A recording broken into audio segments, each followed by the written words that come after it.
আন্দোলন স্থগিত করলেন তিতুমির কলেজের শিক্ষার্থীরা।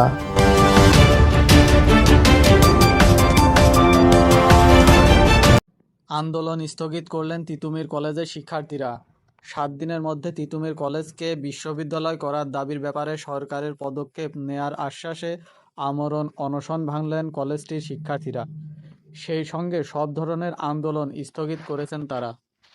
সোমবার 3 ফেব্রুয়ারি রাতে শিক্ষা মন্ত্রণালয়ের যুগ্ম সচিব নুরুজ্জামান সরকারি তিতুমির কলেজের অধ্যাপক শিপ্রা রানী মণ্ডলের উপস্থিতিতে তারা অনশন ভাঙেন। এ সময় অধ্যক্ষকে অনশনরত শিক্ষার্থীদের আমের জুস পান করিয়ে দিতে দেখা যায়। শিক্ষার্থীরা বলেন, আজকের আন্দোলনে অনেক শিক্ষার্থী অংশ নিয়েছে।